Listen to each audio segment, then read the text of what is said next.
So we are here. Well, I'm down in Fort Lauderdale, Florida, based on the magic of the internet. See the palm trees. You might see an iguana come down the trees. That's what the boys are chasing down here. They're the size of small dogs. The way we're going to do this class this quarter, it's a discussion class. So get ready to get off of mute. I'm going to call on y'all. I'm going to ask you for your opinions. You got to think. What's good is everyone knows the topics. Everyone knows the miracles of Jesus, and we're going to study those miracles of Jesus on why we need them, right? And what the purpose of them are in the New Testament. So this is a great set of material. It's been prepared by Dr. Daniel Williams. So Daniel's father, who works down in Harding and has been a preacher for many years. We purchased this material as a church and really look forward to going through it. The way we're going to teach it is Clark and I are going to be AV support for a bunch of other teachers. So if you look at that, we'll kind of go through the agenda here.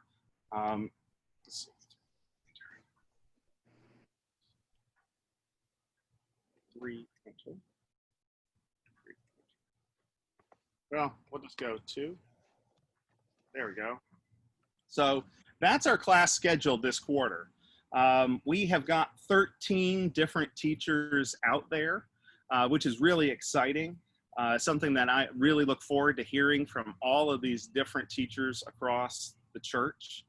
Clark and I are going to start this off, work through any bugs of the system, make sure that we can get the internets working and everyone can have the material. But you'll see that the topics are all related to Jesus's miracles. So Hal, if you noticed, I moved you to the last class. You and John Reagan were in an arm wrestling match and he beat you by 4 hours in signing up for that other one. So I figure you could handle I am the resurrection and the life. It sounds like a good topic. So Joseph was going to do it, but I didn't want him to teach twice. So there we go. And it's just going to be a great class this quarter. So when you hear the word finger of God, what do you guys think of? Addie, what do you think of when you hear the term finger of God? You got to come off mute. Kind of like just a little teensy bit of power on. Teensy bit of power. Okay. I don't know. Okay. I mean, considering. Okay. Janet, do you have an idea of what you think of when you hear the term finger of God?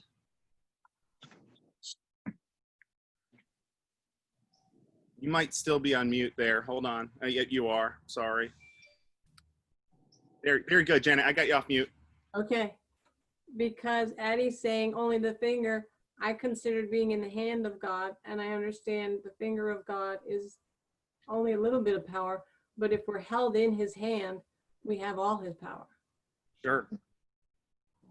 Well, these miracles are specifically, we're going to read the verse in the New Testament that mentions finger of God. So it's mentioned once in the New Testament and 3 times in the Old Testament. We're going to learn about those things today. But to kind of put it into context, when I think of the finger of God, I think of this image. Joseph, where's that image in the world today? Yes. Sistine Chapel. Sistine Chapel. Yeah, it is. It's Sistine Chapel. It's like that's my Italy. That's my Italy. Okay. When was this painted? No. Gosh. That's a Michelangelo painting in about around 1500. 1508 to 1510. I think he was painting this. Michelangelo. Michelangelo. He was painting it then, and what happened is he was only supposed to paint the 12 apostles around the 12. There's these little triangles around the arches of the building, and it was just supposed to have ornamentation in the ceiling. And he convinced the Pope then that he needed to do this much more scriptural set of artwork to do that. And kind of at the center of that whole, sorry, there's a train coming by here in the background. Those fingers don't look like, to me at all, the finger of God. They look like a man finger, you know. Which one is the finger of God? That's maybe Exactly. Yeah. Plus, even if you consider one the finger of God, still look like a man, just a big man, you know. Yeah, he is Right. Which one is God? Who's gonna fess up for this picture if we zoomed out? It's the one on the right, I think. Yeah, it is the one on the right, and Adam is on the left, and this is showing that man, you know, the commentary on this is man has never truly reached God in the creation here, right? There was that's why they're not touching. That's why man is receiving that touch, about to receive the touch of God, is this concept of creation going on here. So it is a depiction of Genesis 1 and God creating man. Which one looks more powerful? Right, but it is the guy on the right with the pointed finger, while the one on the left. The one on the left looks stronger to me. Well, you got to zoom out. God is pretty ripped if you look at Michelangelo's view. Okay, you know, Baby. you guys got to zoom out and see what God really looks like. But he is there, and interesting, you know, man is made in God's image. So there's the question of, why does man look like a God? You know, God look like man look like God in that. So let's start this with an icebreaker. I'm going to ask, you know, we're going to kind of go around, and I want to know if you read comic kid, or even have seen kind of any of the recent comic books based movies. We're going to go about 5 people through this. We don't have time for all, I don't know, we got right on the call right now, we have at least 25, I think more. I can't see my second page. But I'll ask Rosa, have you ever read comic books? And do you have a favorite character? I have read comic books. As for favorite character, shoot.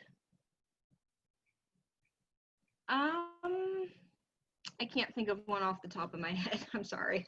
Okay, when you think of one, you can just, you know, click the vote or put it up in the chat window or something like that. You can do that. Jerry, can you come off mute and tell me what your favorite comic book character is? See if I'll try. Oh, you have to hit mute. Okay. You're good. This was Little Abner. Little Abner. Okay. A classic. That is, some of you may not know Little Abner, though. I'd say maybe the generation beneath me would not. I can't say I've read it a lot, but I have seen it. Hal, as an artist, I think you must appreciate comic books. I want to know your thoughts. I didn't read a lot of comic books growing up, but Batman's certainly my favorite by far. Okay. Let me go to someone who doesn't have a camera on. Let me see. The Dibblers. Richard, did you do any comic books? Dick, can you come?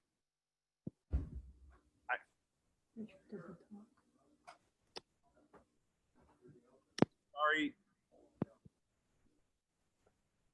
There you go. All right. Not much. Not He much. said not much. Do you have a favorite? Like, if you were like to think of a comic character that would like represent you? No, can't say as I do. What about John Bedwell? Okay, I guess I'll stick with the recent. I guess I'll go with Iron Man. That was my pick for you as well. Why? Why Iron Man? I guess he's so resourceful, intelligent, but also got like the latest technology and everything. So I mean, he seems to be able to hang with Thanos or you know, to anybody. So Anthony, what's your call? Oh, you know what? I did read comic books some. I was more of a cartoon on the TV guy, but Batman was one of my favorites too. I like Green Hornet. I like Green Lantern. So I'm gonna throw my cartoon in there right quick just for a plug, right? Rough and Ready was my favorite cartoon. I don't think it was a comic book, but I like Rough and Ready because of the theme song. Okay, I gotta write that one down. We gotta look that up. Rough and Ready. Rough and Ready it is. Yep. We'll load it on YouTube and we'll watch it later tonight. After we finish Hamilton. That's what we're working on. Right. We're roughing it so hard in this RV that we have full streaming. We have our Amazon nice streaming going on. So all these RV parks have great Wi-Fi when no one's staying in them. Put it out there. That's what you want. Right here. Okay, so I'm going to move this along. So Marvel is the largest comic book enterprise that's out there. Back when Disney acquired Marvel, they spent $4 million in bringing up Marvel.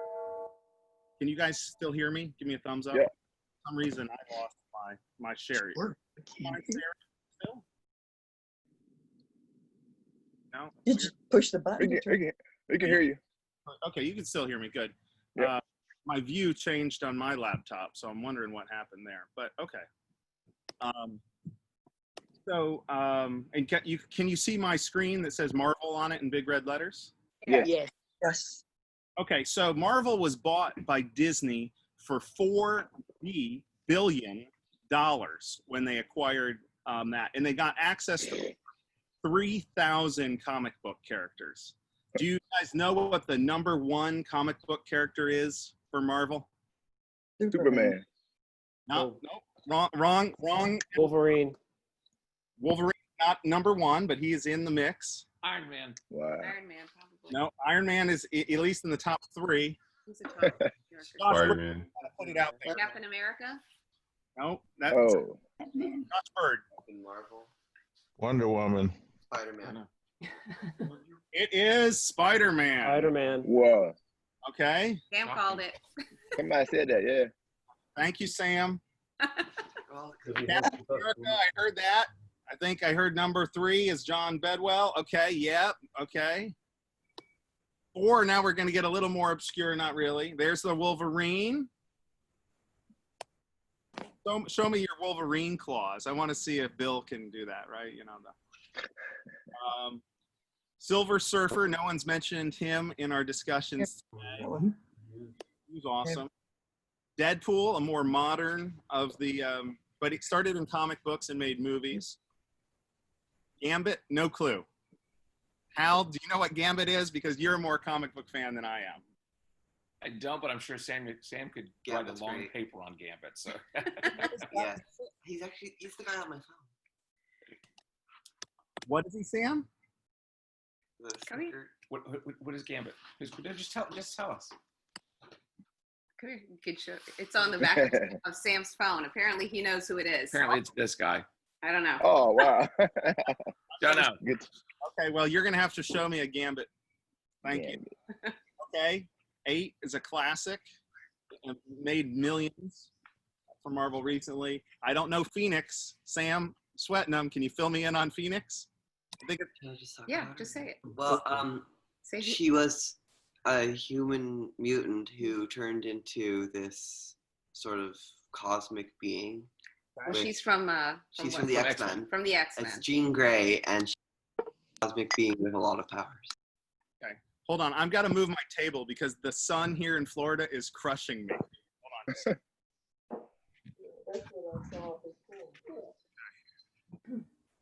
I'm in shade. I have my awning extended in the RV and all this. Casey, you could extend the RV awning. She's listening in. It miraculously will keep extending. So, okay, and then #10 is Hulk. So there's the noise of the coming out. Right. So here, someone mentioned this this is the classic Marvel versus DC Comics thing. It is a different enterprise, but Superman itself in its 5 movies has made over $500 million. It was started in Action Comics #1 in 1938. If you own that comic book, you probably, you're sitting on a gold mine. I don't know if Joe Bohan might be the only person I know. I haven't seen if he's on the call this morning, but maybe Joe Bohannon has that comic book. I wouldn't be surprised if you did. Joe, you can pipe in if you're on.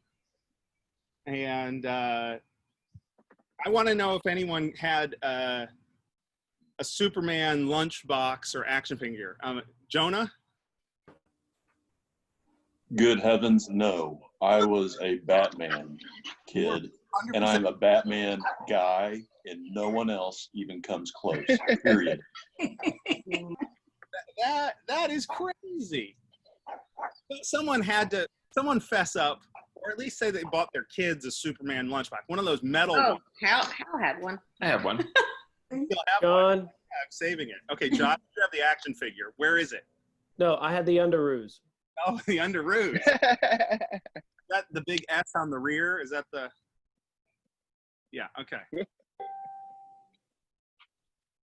Someone else has to fess up to some Superman paraphernalia. I know I at least had an action figure with a cape and everything. That's what was the coolest part about that action figure, was the cape. So why do we think Superman has been popular for so long? You're going to wonder why. I mean, I'm getting to the Bible class here. You guys didn't wake up this morning just to hear about comic books and action figures and lunchboxes. But why I think it's his wavy hair. Okay, I mean, I don't have that, so yeah. I mean, I'm envious. It's his innate goodness. He comes from a different world, and he believes that we're flawed, and his business is, to just make the world a better place, and he is always getting the bad guy, and he doesn't have a lot of issues with ever being the winner, except for Kryptonite. He is the one thing that is his Achilles heel, if you will. But Superman is goodness. He's America and everything we stand for. Strength, right? Even the see the lizard. Yeah. You guys see the lizard? All right. I don't know if you could see it on the ground there. I wanted people to see the lizard. This shows us how crazy Florida is. But you're right with all that on Superman. I think it is the kind of the purity of his character and kind of his origin story. And that has led some commentaries about what Superman modeled on Jesus. And now you're going to go, oh my goodness, John, where are we going on this one? And now Sally's like, I don't want to be seen. Steve's like, they're both in their comfy chairs. But I think Hal brought one thing up about Superman. He came from another planet. Okay, I'll give you that. That is maybe another similarity with Jesus. What's another similarity with Jesus from Superman?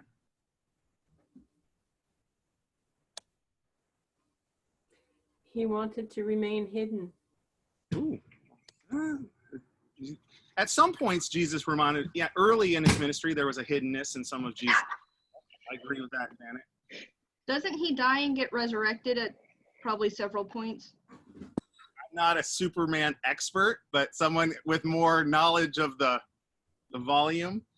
I could imagine that. And Anthony, you had one? No. I was going to question. I didn't know he ever died. I didn't know Superman ever died. Well, I mean, I might have missed that part. So, what's his father's name? You guys remember? Joel. Okay. If you remember my class, Name of God, what is maybe a name for God?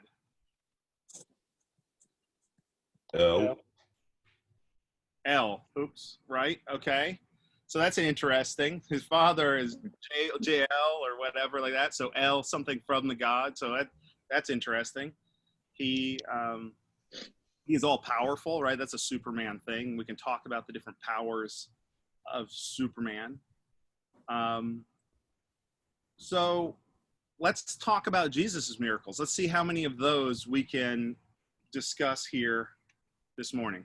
Kind of name, just start throwing them out at me. Martha, you lead off. Give me a miracle of Jesus. You lost me. I need a miracle of Jesus. So we've jumped away from Superman. We know that he had these powers, but I want to talk about Jesus's powers because Turning real. the water into wine. Okay, you're a great front man for Clark for next week. That's great. So I like that one. I need more. Walking on water. Walking on water. Okay. What about Calm in the storm? Calm in the storm. That's a great power over nature example. Raising Lazarus. Excellent. I think that's a superpower. Like that's like of the miracles. That's even more. You know, all these are all. I don't know how you can put them in order of importance. But that's a big one. Mary Ann, you got one? How about healing blind Bartimaeus? Nice. All of his many healings. The son of the widow of Nain, etc. The leprosies, the lame people walking again. Shall see and the deaf shall hear. You know, what about, you know, a fig tree and it never bears fruit? I mean, there's a power over nature. I mean, that one seems like something that could be in a comic book to me, right? You could draw the withered tree. You could draw the calming of the seas. The walking on water definitely seems like a superpower that we can see. Why can't I open the chat window? I'm learning how to do this at the same time as you guys are. This is an interesting question, that last one that I have about discussion there. When kids read about comic book heroes, they often fantasize about how much fun it would be to have various powers. But what do you suppose having the ability to work miracles was really like for Jesus? Was it always fun for him? Was it, you know, I mean, fun is a weird word. It's probably not, there might be a better word, but that idea of, Joseph, you're thinking about that one. So, you know, like, you know, as Jesus executes these miracles, I think there's a lot of maybe pressure on him, right? That would be a way to say that. Well, for one thing, a lot of people didn't believe it. And, you know, the masses finally started believing it, but then those who were in power didn't want it. And so it's kind of interesting that that those in power didn't want the people to be healed. You know, they would prefer that that happen. Yeah, I agree with that. The reaction of the crowd, that just that interaction with all the people. So I think, you know, as he's walking down the street and people are trying to touch him and all of that stuff, I think that might not have been fun for Jesus, right? There's a tension that you can see between the crowd and Jesus as he, performs these miracles. I think, you know, even in the comic books, we see that kind of plot theme where it's, there is a responsibility that comes with great power, right? That's the Spider-Man quote. I didn't get it exactly right. Sam or Josh could correct me on it. But that idea, you know, with great power comes great responsibility. And I think Jesus recognized the importance of his power. And because of that, there was, he had to be thoughtful, right? There was a lot of thinking about that, okay? And he didn't use it just for his own satisfaction. Yeah. But some of the it wasn't just for his satisfaction, right? You're exactly. There was purpose. There was purpose in these miracles. And so if you're putting out that purpose, there's some responsibility in what those miracles are saying, right? Mary Ann? Yes, when you open this with the picture of the figure of God, God does things deliberately and specifically. We don't always understand it, but he knows where he's going with that. And I think that's the way the miracles were for Jesus. He did not come simply to perform miracles, or he could have healed the entire world of every conceivable sin. And just do it. But he specifically pointed out certain things that he wanted to do to illustrate what he wanted us to know about him and how he wanted us to react to him. And that to me was the purpose of the miracles in the first place. That and the fact that he was driven by compassion. He saw the masses on the hillside and he took compassion on them because he knew that they were tired and hungry and thirsty. That's us. And he keeps filling us the same way he filled them, with directed power. Yeah, that directed power. I like that thinking. So we're going to read the, we have a miracle here. This is not Jesus's first miracle, but this is the miracle that mentions figure of God. So this is why we're going to start with this miracle. Can someone read this for me? Top two. I want to hear your voice if you're available there.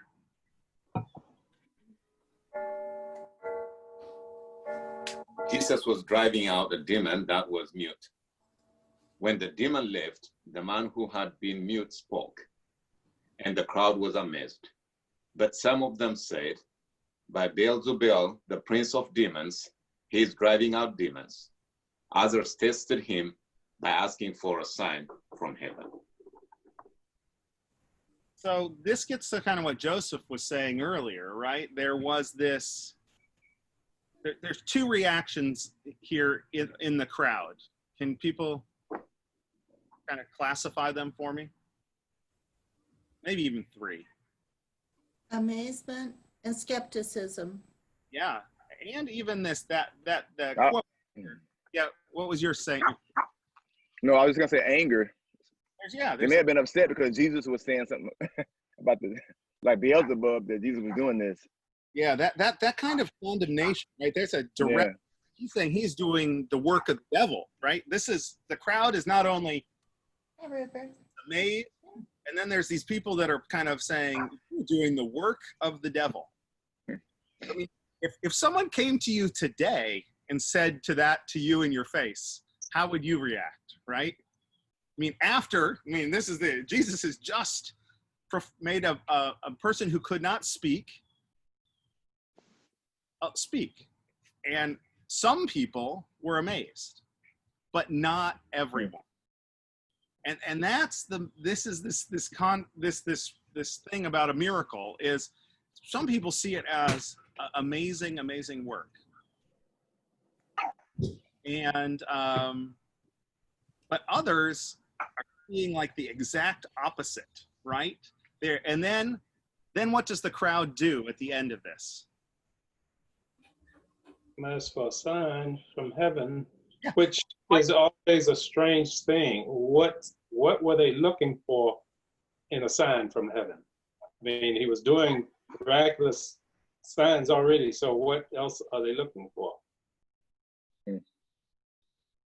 Marilyn, what sign do you think they're looking for? God to speak. God to speak? Yeah, I mean, just opening like the clouds in like with Jesus's baptism, right? God is pleased. This is my son with whom I am pleased, kind of thing, right? Okay. What other sign? What if God was a comic book? What are these people looking for? Maybe comic books would have been all the rage back then. I mean, I don't know if they're looking for zap, pow, bang, laser eyes. Like I think a guy who hasn't been able to speak is now able to say something, right? Enough that the crowd goes, wow, he is healed, right? There's enough in that kind of first verse that's there. Then that wasn't enough of a sign. Josh, do you have an idea of what sign they're looking for? They're just looking for something bigger than what they're seeing. it's almost like a test to show that Jesus isn't who he says he is. The other thing is there's an occupied nation, John. So they're looking for, if you can do this, then you can get us out of this mess. You can get rid of the yoke of the Romans. You can get them out of here, and we can have a king once again, and we can have someone who can fight against the other nations and make us truly the strong nation that we're meant to be. So I think a lot of that is, yeah, there's little things like, healing somebody or taking, but they're forever saying, okay, well, there's got to be more. I mean, this is what this is all about. You're going to save us. In addition, I think maybe they're thinking back on Moses, even though when Moses first came to them, they didn't believe him. But he did give them the signs with the miracles that he did. But then during the wilderness, when he went up on the mountain and they knew it was God who was speaking to him, that perhaps is what they're looking for. And it doesn't make any sense, but that's the thing that I can. That's why these stories mean more to me, is because if it was, it really rings true as a person's response, right? As we see truth today get just always people who believe, and then there's these people that's very human, and I can really read the story. One of the questions that the discussion thing had here was, do you think there was a time where Jesus was tempted to use his miracles, his miraculous power for other reasons, for less than honorable purposes, or for not the reason, and Dr. Williams brings us a few chapters earlier in Luke to Luke 9.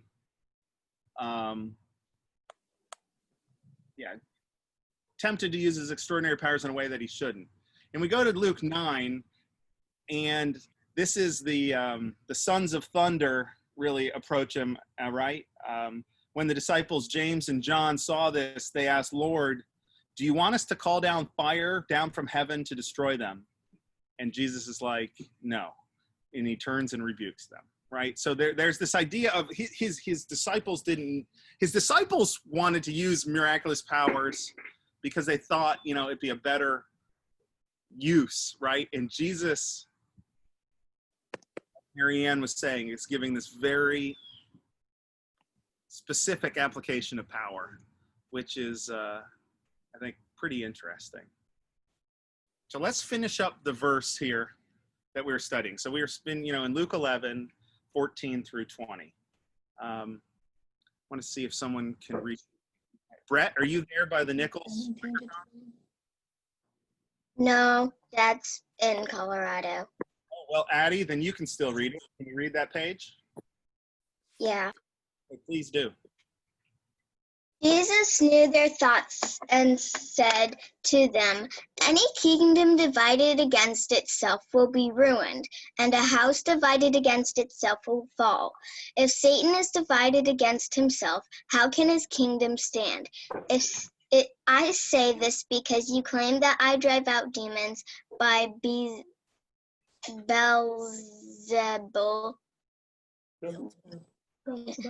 Yeah. Now I drive out demons by Beelzebul. By whom do your followers drive them out? So then they will be your judges. But if I drive out demons by the finger of God, then the kingdom of God has come upon you. Wow. So this is the house divided speech, right? Or kingdom divided. And thank you, Addie. That was awesome reading. Beelzebul is a complex word, and I don't know if Sam could read that. So he might open the window and say, Dad, I totally could. But I think you win for the reading class this morning. So thanks to Christy for helping there. So I think he makes a great argument here, is like, yeah, if I'm on Satan's side, like you just claimed to me back in verse 16 or 15, kind of saying, and then ask for a sign, why would Satan have me drive out demons? Demons are the partners of Satan, and therefore, you know, so we get a little insight into the underworld, or he's like, that doesn't make sense. I am going against Beelzebul and driving out demons in God's name in myself. So, and then this idea of he is the finger of God. And if you were a smart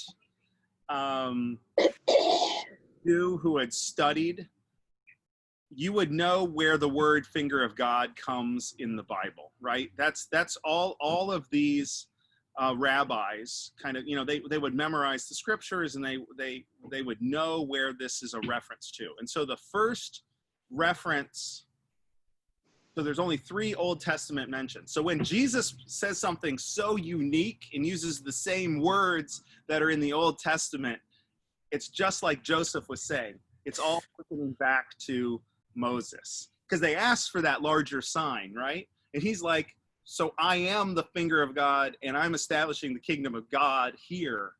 And the first use of this term is with Moses and Pharaoh, and in Exodus 8, as they're talking about the plagues.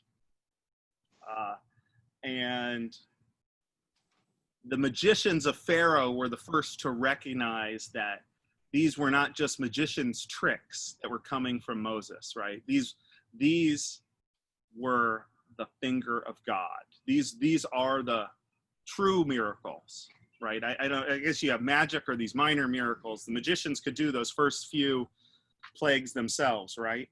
But once Moses escalated, right, throughout all those plagues, the magician realized this before Pharaoh.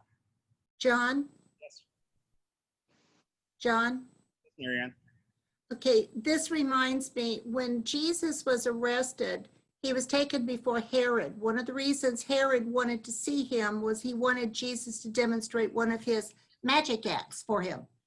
And that, I think, was part of the crowd that you mentioned earlier, that there were people who simply saw this as a parlor trick, as a magic act, or as witchcraft. And they did not, it took a long time for the majority of people to recognize, whoops, this is really God. We should pay attention. And there are a lot of people who still don't believe that. They should pay attention. So I think we're getting to that, what is the purpose of the miracles? And that's what we're hopefully studying here in this class, okay? So we leave the idea of, you know, Moses and Pharaoh, and we get to the last 2 are all spoken about the law and how the law was given to Moses. And right, it's the tablets of stone inscribed by the finger of God. And then Deuteronomy echoes that. The Lord gave me 2 stone tablets inscribed by the finger of God. So the law, that's how the law came from God, right? It was, that shows its power, right? And so if you believe in the law, like the people did in that time, right? The idea that Jesus is something equivalent to the law, right? Or has the same power as the law, or greater power, because it's coming directly from God. And then what does he say he's doing? And I think that's the important thing that comes out of this here. Back at the final verse 20, Joseph, what is that last thing? That's, go.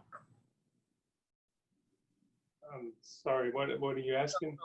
At the end of verse 20, he's like, this is the reason, if I drive out demons by the finger of God, then what? Kingdom of God has come upon you. So, yeah.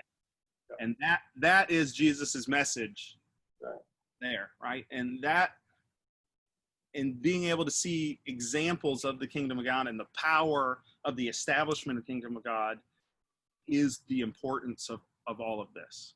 Right. And it follows, right? You can see the idea of the law establishing that initially, right? And that concept of the finger of God, and then Jesus in the new covenant, in his plan there, right? He's giving you a forethought of this. So I think these are the kind of the final points that I'd like to make here. The idea that Jesus has greater power than Satan and the forces of evil. This is something that we need to acknowledge. Some people don't maybe minimize this sometimes. This is a great thing. This is what the miracle is showing here, right? This is Jesus driving out a demon and in kind of combat with evil. This idea of coming from another dimension, right? The spiritual dimension that Jesus has. This is why we kind of, I use this comic book intro today, is because if you think about the origin stories, that's a term that I can hear Hank tell me. It's like, what's the origin story? And you pick some comic book character. It's what's the origin story of Jesus, right? He was, he came as a baby. He was brought in that sense. And very much like Superman, and his origin story matters as we understand this and follow Jesus. And that last question, I think, is what are we going to learn here at the end? I need one answer from the crowd here. What are some things that the miracles reveal about the kingdom of God? It goes back to your first image, John, your image from the Sistine Chapel. I mean, each one of these are touch points where God, really comes in contact with man and has a huge impact on individuals' lives, but on everyone's lives because of those touch points. True. And I think that this kingdom is full of power, right? It's the same power from creation through demonstrated in Moses, demonstrated through the law. It is God, and Jesus is that Son of God, and his power flows from there and moves forward. So, and if that power is evident in the physical world, it's also evident in the spiritual world. 100%. And that's the purpose. So every one of the miracles we're going to be covering is here. So what are the messages of the miracles, and what is God trying to communicate to us with those miracles? And that's what we really want to get hold of today through the next 12 weeks. So we have 13 weeks of class, and will take us all the way to October. And I look forward to all these other teachers. Next week, we have Clark. He's going to do water into wine as discussed in the early chapters of John. I think a lot of us know that miracle, but he's going to take us through that and say what's the point of that. And are there any questions from the group as we start this? I really appreciate the kind of the interactive discussion. You guys have given me some awesome comments. This is going to be a discussion class. I can't lecture like Jonah. I can't do that. I think this is, I want to get some of the fellowship characteristics of all meeting down there in Fellowship Hall into our Zoom class while we can. I really appreciate this, and it's so great to see all your faces. So look forward to seeing you. And if you guys would join me kind of in a closing prayer. Do you have one thing, something? Okay, we're gonna close in prayer real quick. Heavenly Father, as we start a new quarter of Bible class, help us to see your miracles for their purpose and allow them to be applied to our lives. As we study these miracles, help us to acknowledge the power that you have placed in Jesus and what that power means for our lives. Help us to look for your finger in the world. Help us to understand more as we study and walk in Jesus's footsteps. Be with those who could not be here today. We know that you are with us in our assembly, and we ask you to guide our worship here this morning. Lord, be with those who are sick, who are ailing, those who are afflicted with the COVID virus, those who need your healing in their lives. Comfort them. Guide the decisions of our leaders as we work through these challenging times. Give them counsel and wisdom. Give us comfort and peace like only your Son can as we place our burdens upon him. And we ask all of these requests in Jesus' holy name. Amen.